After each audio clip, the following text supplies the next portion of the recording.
probably have a memory of one. A teacher who didn't quite follow the script. Maybe they explained gravity by standing on a desk, or taught history using a strange puppet. For a long time, we've assumed these memories persist simply because they were fun or engaging. But your memory isn't a video camera that records fun events better. It's a survival mechanism, and it's incredibly selective about what it saves. Most of your school days have been compressed and deleted, like corrupted files. So why does the memory of that one teacher, that one moment, remain with perfect clarity? It's not a fond memory, it's a neurological scar, a glitch in the mundane that your brain refused to discard. This persistence is a documented phenomenon called the von Restorff effect, or the isolation effect. Our brains are prediction machines, constantly scanning for patterns and then ignoring them. The uniform drone of bells, the identical hallways, the predictable lesson plans. Your brain learns to filter it all out. An unforgettable teacher is an anomaly in that pattern. They are the single red book in a library of gray ones. Their unusual methods, their unexpected passion, or a single bizarre demonstration hijacks your brain's attentional system. The hippocampus, responsible for forming new memories, flags this novel input as critical. It's not just interesting. From a neural perspective, it's a potential threat or opportunity that must be recorded in high fidelity. But it goes deeper than just being different. The most memorable teachers don't just present new information, they actively break your existing understanding of the world. The psychologist Jean Piaget called this creating disequilibrium. It's the uncomfortable feeling you get when a trusted fact is proven wrong. That teacher who showed you that glass is technically a liquid, or that you can't actually tickle yourself, was inducing a cognitive fracture. Your brain, which craves order, scrambles to resolve this conflict. The process of shattering an old mental model and building a new, more accurate one from the fragments is an intense, high-energy neurological event. Your brain doesn't just remember the new fact, it remembers the entire jarring experience of reconstruction. This mental reconstruction is rarely a calm, logical process. It's often frustrating, shocking, or exhilarating. And that's the key. These emotions are signals to another part of your brain, the amygdala. The amygdala is your brain's emotional core, and it works in tandem with the hippocampus. When you experience a strong emotion, the joy of a sudden insight, the frustration of a difficult problem, the amygdala essentially tags the associated memory with a bright, unmissable marker. It's like a neurological highlighter screaming at the hippocampus, "This one, this experience matters, save everything about it."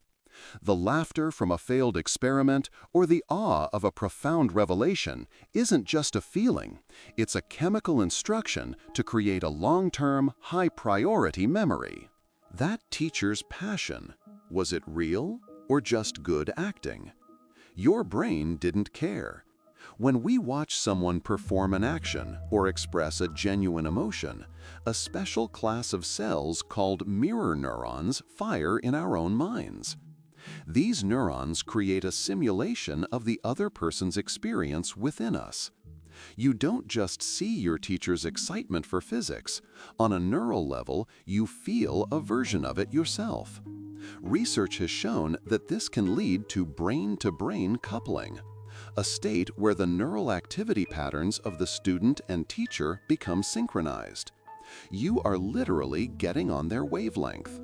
This shared neural state dramatically increases the efficiency of information transfer and strengthens the social bond, making the memory of that person and their lesson deeply intertwined.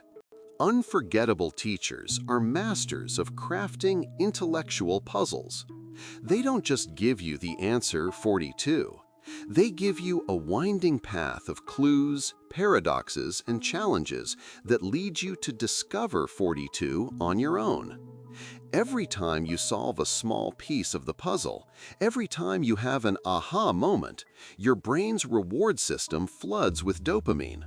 This is the same neurochemical responsible for the pleasure we get from food, music, and games. These teachers turn the classroom into an escape room, a detective story. The learning isn't a chore, it's a series of rewarding discoveries. Your brain becomes conditioned to associate that teacher and that subject with a feeling of pleasure, a powerful incentive to not only pay attention, but to remember the source of that feeling. Ultimately, your brain holds two kinds of long-term knowledge. Semantic memory is the sterile database of facts. Paris is the capital of France. Episodic memory is your personal story, the rich first-person recollection of experiences. You forget thousands of semantic facts learned in school. You don't forget the episode where your teacher brought in real, pungent sulfur to teach about elements. You remember the smell, the look on your classmates' faces, the way the light hit the yellow rock. Unforgettable teachers are architects of episodic memory. They don't just teach a subject, they create a unique, multi-sensory event. These events become chapters in your own autobiography, far more resilient to the decay of time than any fact written on a chalkboard. So, an unforgettable teacher isn't just someone who taught you well. They are a neurochemical architect who, intentionally or not, use the fundamental tools of brain plasticity against you. They used novelty to hijack your attention, cognitive dissonance to force neural growth, emotion to tag memories for preservation, and dopamine to make you crave the process. They created synchronized brain states and built experiences so powerful they became part of your identity. The memory of them isn't just a file you can pull up. It is a permanent structure they built inside your head. It's not just in your mind. In a very real way, it is a part of your mind. Monotony has grown fast. Nearly 2,700 people have watched in the last few weeks, yet less than 0.03% are subscribed. It would mean a lot if you joined by hitting subscribe. And again, thanks for watching.